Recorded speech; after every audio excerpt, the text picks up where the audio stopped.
a reflexão de hoje, falar sobre um assunto muito importante acerca da postura de Judas.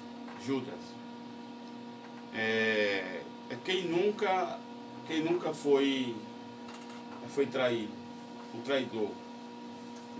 Existe o traidor e também existe o que trai e o que é traído. E no ministério de Jesus Cristo, esse acontecimento mostrou para todos nós uma espécie, digamos, uma fragilidade, né, do ser humano, e também as consequências dessa fragilidade do ser humano e o que isso acarretou. No livro de João, no capítulo de número 13, versículo de número 24, nós encontramos uma pergunta de Simão Pedro. Essa pergunta ele fez para João, para que João perguntasse a Jesus quem era aquele que haveria de trair, ou quem seria o traidor. João capítulo 13, versículo 24 diz assim: Simão Pedro fez alguns sinais a este, como querendo dizer, pergunte a ele a quem ele se refere. Esta pergunta indireta feita por Simão Pedro para João, que estava bem pertinho ali de Jesus, era para que Jesus pudesse identificar quem haveria de trair, quem seria o traidor. Então logo aqui a gente pode observar que nunca é fácil identificar um traidor. E por que a traição ela é tão horrível? Porque geralmente ela ocorre de pessoas que menos se espera a traição. E Judas é o primeiro traidor.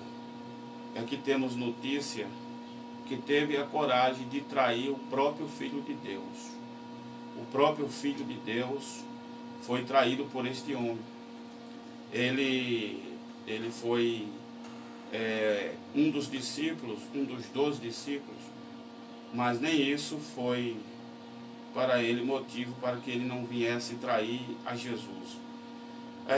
Quando a gente vê essa questão de traição, Davi também, que é um tipo de Jesus, foi traído também pelo seu principal conselheiro, o senhor Aitofel.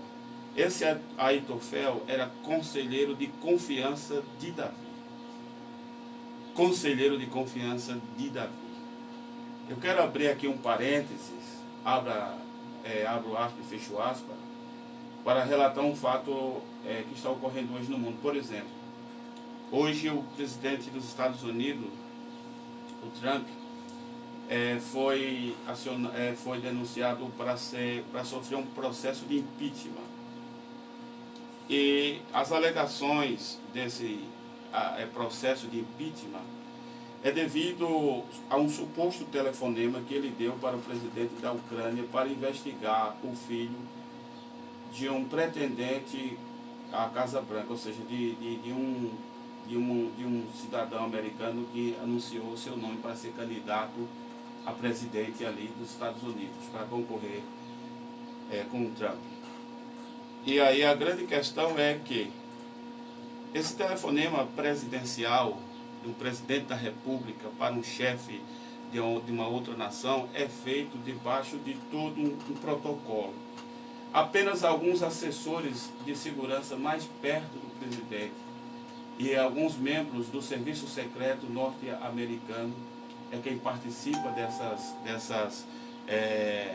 conversas, ou melhor, que está ali ao lado do presidente quando ele faz esse tipo de telefonema. Mas o que se sabe é que alguém ouviu o telefonema, preparou um suposto documento a quem de direito, e aí esse documento dando conta de que haveria um pedido, um suposto pedido presidente Trump ao presidente da Ucrânia para que investigasse o filho de um suposto candidato à presidência dos Estados Unidos. Então, alguém lá dentro ouviu e traiu o presidente. Então, se nem o presidente dos Estados Unidos pode se sentir totalmente confiável, não para fazer o que achar de fazer de maneira que queira fazer, mas só para a gente puxar aqui esse assunto. Se nem o presidente dos Estados Unidos, que os seus assessores é de alto nível, pode reservar um telefonema, se é que esse telefonema ocorreu, esse objeto vai ser objeto da CPI lá nos Estados Unidos, do processo de impeachment do presidente Trump. Então, se nem ele escapou de seus mais íntimos assessores contar o que ouviu nesse telefonema, nesse suposto telefonema dele ao presidente da Ucrânia, imaginemos, pois, fecho aspas.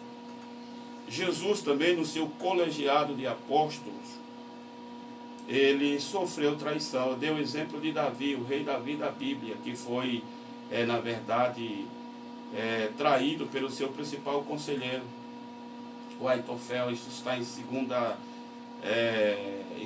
Samuel 16, verso 20 e 21. Não vamos ler os versículos, o tempo aqui não dá. E quando a gente vai para descrever o que é um traidor na Bíblia, alguns adjetivos caem bem, como por exemplo ingratidão, hipocrisia e malícia. Observe, meus queridos, que Judas foi convidado pelo Senhor para ocupar os cargos da mais alta confiança. Fez parte do alto clero, do colégio de apóstolos. Esse seleto colégio que foi escolhido a dedo por Jesus depois de ter orado. E Judas foi escolhido como um deles. E o interessante é que ele também recebeu funções de extrema confiança. Quando eu trago o tema sobre traição, sobre um Judas, eu estou fazendo questão de frisar que o difícil numa situação como essa é porque geralmente um Judas é sempre alguém que está do lado, alguém que goza de extrema confiança, alguém que recebe confiança e sobre nenhuma suspeita. É por isso que a traição de Judas, ou a traição dentro dessa escala de ordem que eu estou aqui apresentando, é muito sério. Porque Judas foi, como disse, a ele foi confiado ocupar os cargos da mais alta confiança. Por exemplo, Judas era responsável para guardar o dinheiro arrecadado para o sustento do ministério. Ele também tinha responsabilidade de prestar ajuda aos pobres. Ele foi escolhido depois de Jesus ter orado, como orou intensamente para escolher os demais. Então, o que é que a gente pode ver? É que a traição é perigosa por conta disso, porque diz assim que a pior coisa é o inimigo, o pior inimigo é aquele que a gente tem como amigo. E o pior é que a gente não vê uma sinaleira na testa de ninguém, a gente não vê uma placa lá dizendo assim que vai trair, que é o traidor que vai estar traindo. A gente não vê isso. Muito pelo contrário, é difícil até identificar, porque é alguém da mais alta confiança, né? Alguém da mais alta confiança. Observe, Judas, como eu já disse, era alguém da mais alta confiança. Interessante que as intenções de Judas eram extremamente secretas. Ninguém poderia presumir que ele estava tramando o que estava tramando. Essa é uma das atitudes do modo operante desse tipo de situação. Se premedita no coração, no íntimo, porque como todos sabemos, é uma frase antiga, eu ouvi dos meus avós: coração é uma terra que ninguém conhece, que ninguém anda. Jeremias vai escrever que só Deus esquadrinha o coração do homem. Então por isso é difícil perceber, é difícil saber Só que quando isso ocorre, isso gera situações sem precedentes. Quando Jesus estava próximo a ser levado ou entregue aos pecadores, como o Evangelho registra, quando fala pecadores, refere-se aos romanos. Jesus sabia que estava perto dele ser entregue aos romanos, dele ser preso e passar por todo aquele processo que ele passaria, aquela via dolorosa que ele sofreu. Então ele realizou uma reunião secreta, e essa reunião que ele realizou foi a reunião com os seus apóstolos, com as pessoas mais próximas ali. Dentre elas está aí Judas. Foi a última Páscoa que ele realizou. Também a última, ou melhor, a instituição da primeira ceia do Senhor, já que a Páscoa é um rito judaico e a ceia do Senhor é uma celebração tipicamente cristã. Então é um divisor de águas aqui. Então a gente vê que nesses últimos momentos que antecede a prisão e a trajetória de Jesus até o Gólgota, nesses momentos mais difíceis é que o traidor aproveitou para poder agir.